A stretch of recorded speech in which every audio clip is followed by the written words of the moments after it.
Kesultanan Bima. Bagian 1. Masa-masa sebelum Islam. Bima, sebuah kota di Pulau Sumbawa yang menjadi bagian dari gugusan kepulauan di Nusa Tenggara.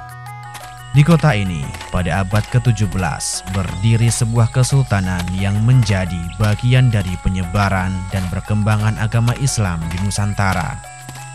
Kesultanan Bima pernah menjadi besar di masanya dan jejak-jejaknya masih bisa ditemukan hingga sekarang. Di puncak kejayaannya, Kesultanan Bima menguasai seluruh wilayah di Pulau Sumbawa.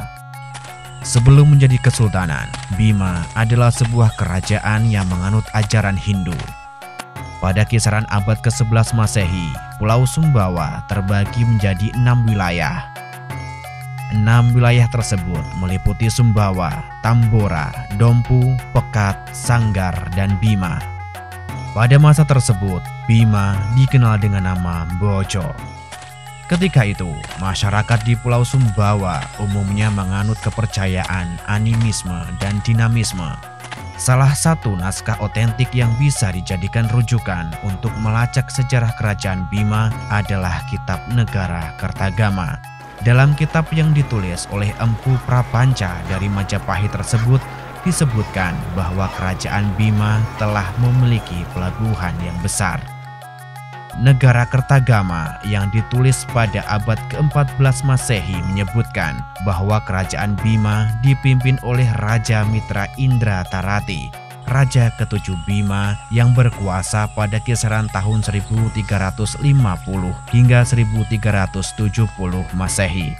Kerajaan Bima kala itu sudah memiliki hubungan dengan kerajaan-kerajaan di Jawa.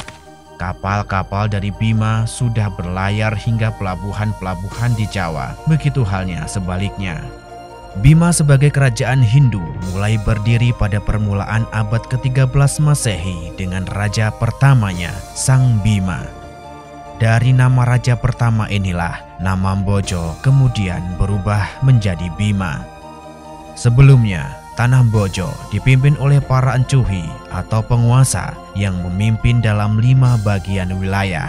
Sang Bima berhasil mempersatukan para encuhi tersebut sehingga diangkat menjadi pemimpin tertinggi Bojo yang kemudian berubah menjadi Bima.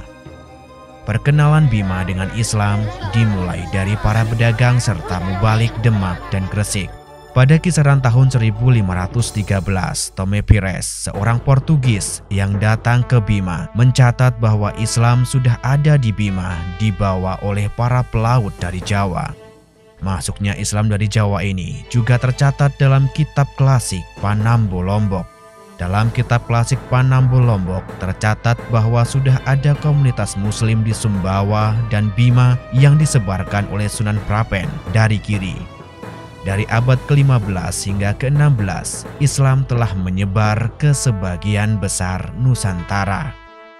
Sementara itu, nun jauh di sebelah lautan utara Bima, Goa telah berhasil menjadi kesultanan yang berpengaruh di bawah kepemimpinan Sultan Alauddin. Pemimpin Goa yang terdorong menyebarkan agama Islam di Nusantara kemudian mengutus khatib tunggal untuk berdakwah di Bima. Kedatangan khatib tunggal ke Bima disambut dengan baik. Pelan-pelan masyarakat Bima mulai mengalami konversi spiritual ke agama Islam. Meskipun mulai mengalami perkembangan yang cukup baik di kalangan masyarakat, namun kalangan bangsawan dan istana masih belum menerima kehadiran agama Islam.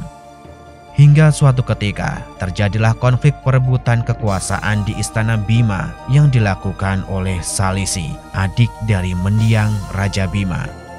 Perebutan kekuasaan itu mengakibatkan meninggalnya putra mahkota Ruma Mambora. Sedangkan adik putra mahkota yang bernama Lakai melarikan diri ke Kesultanan Guatalo. Selama tinggal di Guatalo, Lakai mendalami agama Islam dan mengubah namanya menjadi Abdul Qahir. Selang beberapa tahun kemudian, Lakai yang sudah berganti nama Abdul Qahir memutuskan kembali ke Bima. Dengan bantuan pasukan dari Sultan Alauddin, Abdul Qahir akan merebut kembali tahta kerajaan Bima. Jika Anda suka video kami, jangan lupa untuk subscribe, like, dan memberi komentar. Nyalakan loncengnya agar mendapatkan notifikasi dari video terbaru kami. Terima kasih.